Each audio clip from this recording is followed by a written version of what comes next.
Hello guys, എല്ലാവർക്കും നമ്മുടെ ചാനലിലേക്ക് സ്വാഗതം. ഇന്ന് പറയാവുന്ന ടോപ്പിക് എന്ന് പറയുമ്പോൾ ടെക് ടോപ്പിക്സ് ആണ്. അതായത് നമ്മൾ ഫോളോ ചെയ്തിട്ടുള്ള ഒരു കണ്ടന്റാണ് ടെക് ടോക്സ് എന്ന് പറയുന്ന കണ്ടന്റ്. അപ്പോൾ ടെക് ടോക്സിൽ എല്ലാവർക്കും സ്വാഗതം.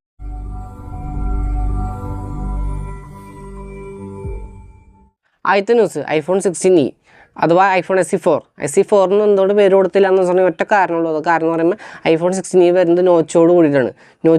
നോച്ചോട് കൂടി ഫേസ് ഐ ഡി ഒക്കെ വെച്ച് വരുന്നതുകൊണ്ട് മാത്രമാണ് ഐഫോൺ 16 എന്ന് പേര് കൊടുത്തത്. ഇനി അഥവാ ബെസലോട് കൂടിയാണ് ഐഫോൺ ആ സെറ്റ് ഇറങ്ങുന്നുണ്ടെങ്കിൽ ഐഫോൺ SE4 എന്നായിരുന്നു പേര് കൊടുക്കേണ്ടിരുന്നത്. ഫെബ്രുവരി 28 സെറ്റ് കടകൾ വന്നുകൊടുക്കും. നമുക്കിപ്പോൾ ഫെബ്രുവരി 28 വാങ്ങാൻ പറ്റും.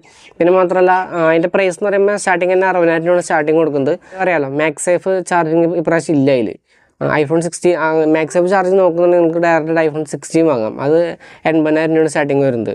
ഈ ഇതിൻ്റെ ക്യാമറ എന്ന് പറയുമ്പോൾ 14 മെഗാ പിക്സലിൻ്റെ ഒരു ക്യാമറയാണ് വരുന്നത്. മാത്രമല്ല ഇതിന് സ്പെഷ്യലായിട്ട് എന്തെങ്കിലും നോക്കിയിട്ടുണ്ടെങ്കിൽ ഒരു കാര്യമുണ്ട്. ആ കാര്യം എന്ന് വെച്ചിട്ടുണ്ടെങ്കിൽ വീഡിയോ പ്ലേബാക്ക് ടൈം. അതായത് ബാറ്ററി ലൈഫ് അത്യാവശ്യം കൂടുതലായിരിക്കും ഈ ഫോണിന് കിട്ടുന്നത്. ബാറ്ററി MAH കുറവാണെങ്കിലും ബാറ്ററി ലൈഫ് അല്പം കൂടുതലായിട്ട് കിട്ടും.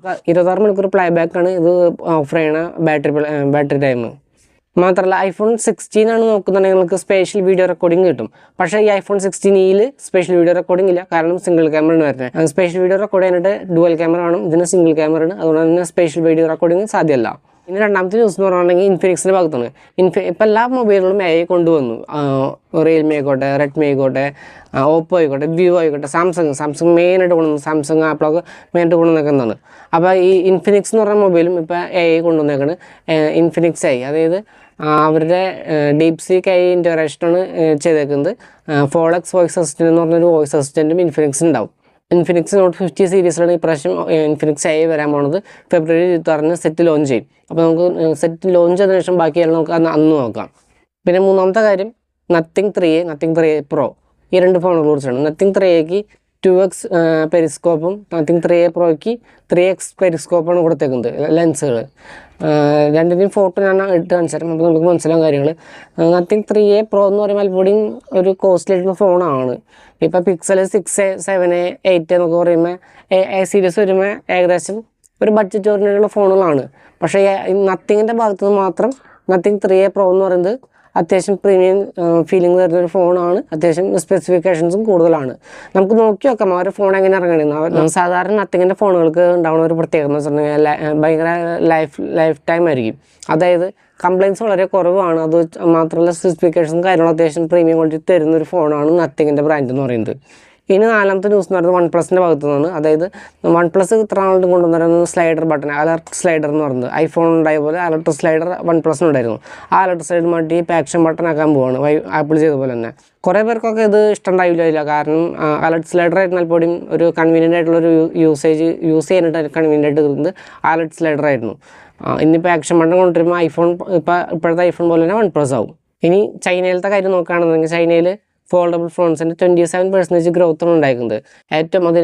ഫോൾഡബിൾ ഫോൺസിൽ ഏറ്റവും മുന്നിൽ നിൽക്കുന്നത് ഹുവാവയാണ്. ഹുവാവയുടെ ത്രിബിൾ ഫോൾഡ് ഫോണുകളടക്കം ഇറങ്ങിയിട്ടുണ്ട് ചൈനയിൽ. നമ്മുടെ അവിടെ ഇറങ്ങിയിട്ടില്ല, ഇന്ത്യയിൽ ഇറങ്ങിയിട്ടില്ല, ചൈനയിൽ ഇറങ്ങിയിട്ടുണ്ട്. ഞാൻ വേണമെങ്കിൽ ഫോട്ടോ കാണിച്ചു തരാം, ഫോൺ തരാം, അപ്പോൾ നിങ്ങൾക്ക് മനസ്സിലാവും കാര്യങ്ങൾ. അതിന് അഞ്ചാമത്തെ ന്യൂസ് എന്ന് പറയുമ്പോൾ സാംസങ്ങിൻ്റെ ഭാഗത്താണ്. Samsung S25 Edge S25 series ഇറങ്ങിയിട്ടുണ്ട്. പക്ഷേ S25 Edge ഇതുവരെ ഇറങ്ങിയിട്ടില്ല. അതൊരു കോമ്പാക്റ്റ് ഫോണായിരിക്കും, സ്ലിം ആയിരിക്കും, അത്യാവശ്യം നല്ല കയ്യിൽ പിടിക്കാൻ സുഖമുള്ള ഫോണായിരിക്കും S25 Edge.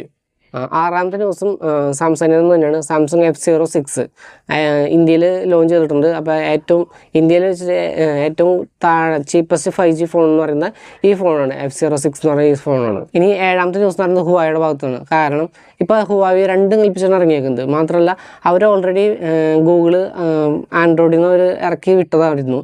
അതായത് ആൻഡ്രോയിഡിൻ്റെ സപ്പോർട്ട് കൊടുക്കില്ല എന്ന് പറഞ്ഞ് ഹുവായിനെ ഗൂഗിൾ സർവീസ് റിമൂവ് ചെയ്തതായിരുന്നു. പക്ഷേ ഇവർ രണ്ടും കൽപ്പിച്ച് സ്വന്തമായിട്ടൊരു ഹാർമണി വോയിസ് എന്ന് പറഞ്ഞ വോയിസ് ഉണ്ടാക്കിയിട്ടുണ്ടായിരുന്നു.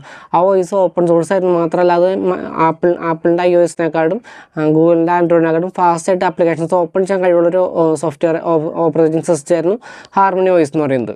ഓപ്പൺ സോഴ്സാണ്, ഫാസ്റ്റായിട്ട് ആപ്ലിക്കേഷൻസ് ലോഞ്ച് ചെയ്യാനും പറ്റും. മാത്രമല്ല എക്കോ സിസ്റ്റം വെച്ച് നോക്കുകയാണെങ്കിൽ ആപ്പിളിനെക്കാട്ടും ആൻഡ്രോയിഡിനെക്കാട്ടും മേലെ നിൽക്കുന്ന ഒരു എക്കോ സിസ്റ്റമാണ് ഹുവായുടെ ഹാർമണി വോയിസിനുള്ളത്. ഇപ്പോൾ ഒരു ട്രിപ്പിൾ ഫോൾഡബിൾ ഫോണുകളായിട്ടാണ് വന്നേക്കുന്നത്. അപ്പോൾ ഇന്നത്തെ വീഡിയോ ഇത്രയുള്ളൂ. ലൈക്ക് അടിക്കുക, ഷെയർ ചെയ്യുക, സബ്സ്ക്രൈബ് ചെയ്യുക.